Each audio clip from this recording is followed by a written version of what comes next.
Vous êtes de plus en plus nombreux à nous suivre et à participer à l'évolution de la chaîne Afrique N24, et sincèrement nous tenions à vous en remercier. Nous lisons tous vos commentaires qui enrichissent le débat et vraiment nous vous demandons de nous soutenir, en aimant les vidéos pour une large diffusion, et pour continuer à avoir une ligne éditoriale indépendante, et vous proposer de nouvelles émissions toujours de plus en plus enrichissantes. Ne restons pas passifs, soyons actifs. Merci et à bientôt. Nigériennes, Nigériens, mes chers compatriotes, 18 décembre 1958, 18 décembre 2023, voilà 65 ans, jour pour jour, que notre pays a accédé au statut de souveraineté internationale avec la proclamation de la République. C'est donc un grand jour que nous devrions honorer avec joie et ferveur, car il fut désormais annonciateur d'un statut juridique nouveau consacrant l'entrée de notre pays dans le concert des nations.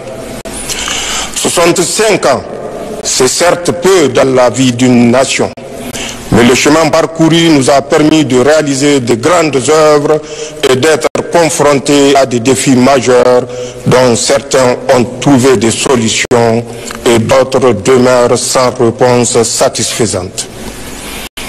Nigériennes, Nigériens, mes chers compatriotes, sans vouloir verser dans un bilan rétrospectif, force est de reconnaître que les dernières décennies, en raison d'une mauvaise gouvernance, n'ont pas permis à notre peuple d'asseoir son légitime espoir d'un développement durable dans un espace de paix et de sécurité pour tous.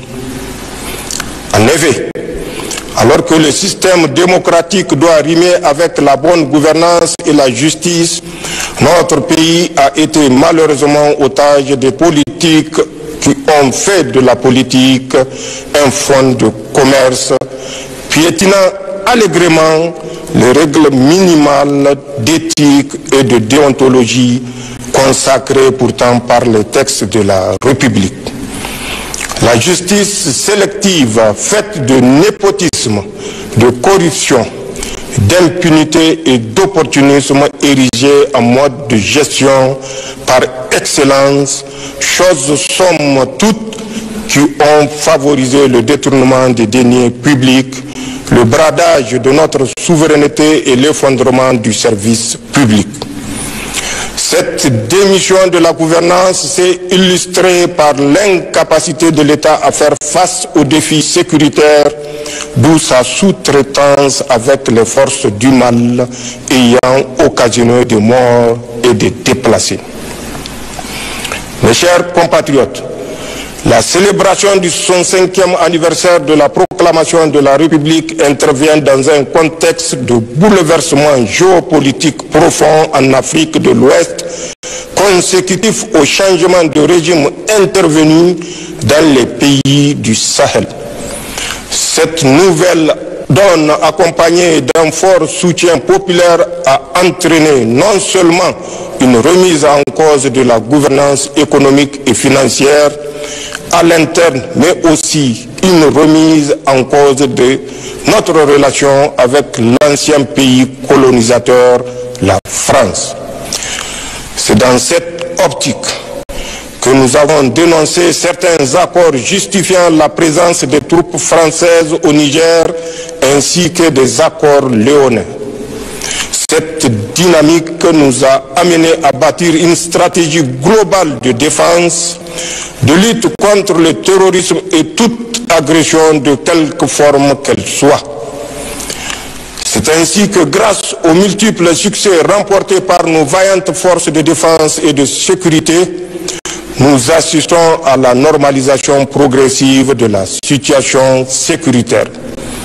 À titre illustratif, je peux mentionner le retour des communautés déplacées dans leurs villages, la réouverture de près de 200 écoles restées fermées pendant plus de 2 ans du fait de l'insécurité dans la région de Tillabéri, la sécurisation du corridor de ravitaillement en produits alimentaires et pharmaceutiques et la reprise des activités socio-économiques dans plusieurs régions au grand bonheur des populations.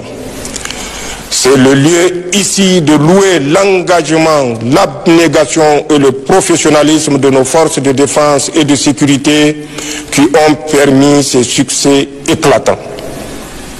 Je tiens donc à rendre un vibrant hommage pour tous les sacrifices consentis pour la défense de l'intégrité du territoire national et la quiétude sociale.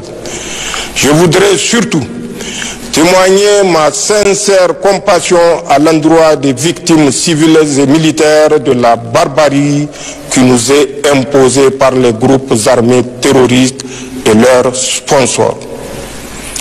Mes chers compatriotes, la création de l'Alliance des États du Sahel est assurément l'aboutissement de cette démarche dont l'objectif est de faire du Sahel un espace de paix et de prospérité. Notre nouvelle organisation travaillera dans le seul intérêt des Sahéliens et pour une Afrique libre et décomplexée. Je fais mention spéciale à nos frères du Burkina Faso et du Mali qui ont toujours été à nos côtés dans le combat contre les forces du mal.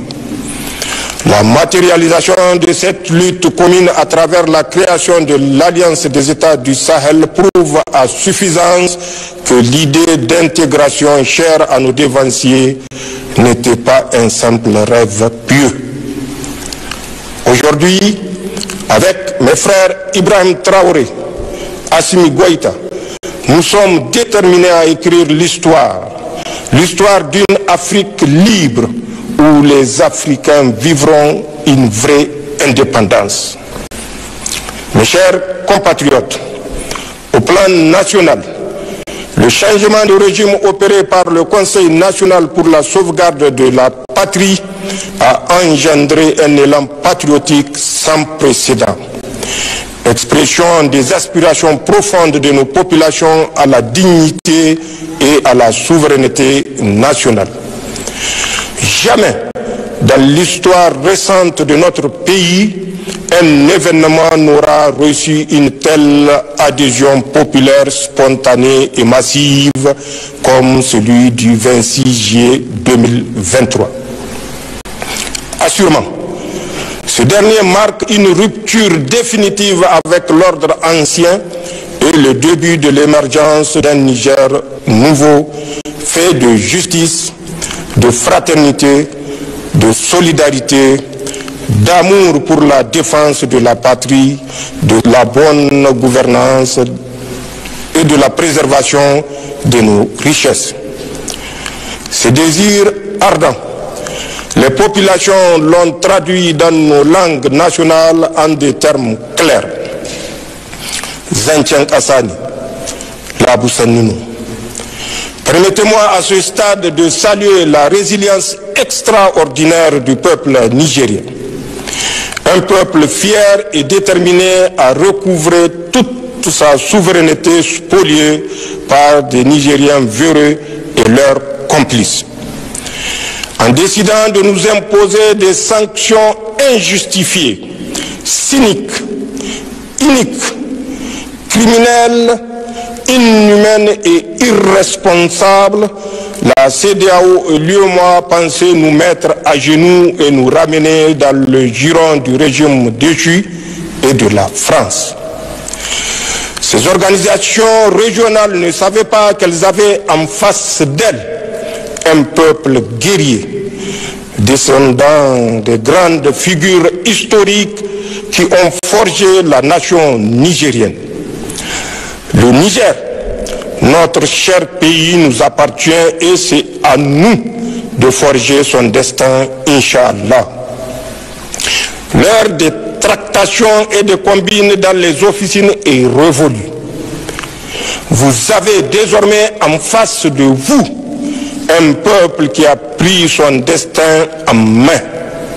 Nous n'acceptons aucun chantage, aucune intimidation, aucun préalable.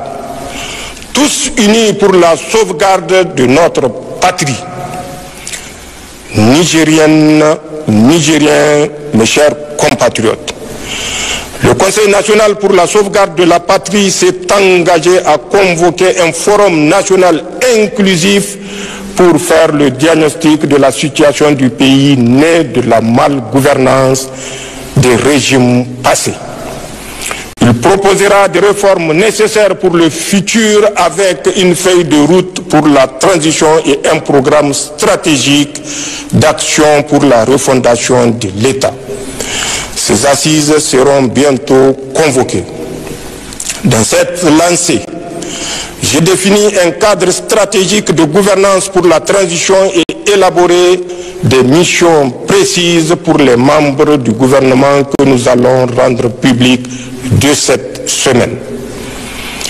Nigériennes, Nigériens, mes chers compatriotes, au plan de la mobilisation sociale et de la sécurité, un compte dénommé Fonds de solidarité pour la sauvegarde de la patrie a été créé pour la mobilisation des ressources, le financement des appuis au renforcement des capacités des forces de défense et de sécurité engagées dans la lutte contre le terrorisme et l'insécurité, ainsi que la prise en charge des victimes de ce fléau. Je tiens à remercier le peuple nigérien et le comité de gestion de ce fonds pour leur engagement dans cette mobilisation. Au plan de la justice sociale et de la restauration de l'État et du peuple dans ses droits, la commission de lutte contre la délinquance économique, financière et fiscale COLDEF est à pied d'œuvre pour instruire tous les dossiers relevant de sa compétence. J'engage ses membres, au demeurant sous serment, à tout mettre en œuvre pour mériter la confiance placée en eux par la nation. Pour ma part, je réitère mon engagement, celui du Conseil national pour la sauvegarde de la patrie et du gouvernement, de ne couvrir personne et de prêter main forte à cette institution pour surmonter toute entrave. Car le fléau généralisé de la corruption est l'une des causes qui nous ont conduits à prendre nos responsabilités pour mettre fin au régime que vous connaissez. Nous avons fait le serment de mettre l'État dans ses droits, pas de répit, ni de pitié pour ceux qui ont spolié les biens de l'État. Nous avons instruit la COLDEF à travailler en toute transparence tout en respectant les droits des uns et des autres. Nigériennes, Nigériens, mes chers compatriotes, la campagne agricole et pastorale de cette année n'a pas répondu totalement aux attentes de nos laborieuses populations. En pareille circonstance, l'État prend toutes les dispositions pour non seulement entreprendre des activités compensatrices pour les agriculteurs et les éleveurs, mais aussi à assurer la disponibilité des produits alimentaires sur l'ensemble du territoire national. Grâce à la coopération multiforme avec certains pays amis, notre pays dispose suffisamment de produits alimentaires accessibles sur le marché, et cela en dépit du blocus barbare de la CEDEAO et de l'UEMOA. Je salue cette marque de solidarité des gouvernements de la Guinée, du Tchad, de l'Algérie, du Maroc, de la Guinée équatoriale et tous les autres pays amis qui nous ont apporté leur soutien. Une mention spéciale pour la République sœur du Togo qui n'a ménagé aucun effort pour nous soutenir avec engagement et constante disponibilité, ainsi que tous les peuples frères qui nous accompagnent en ces moments difficiles.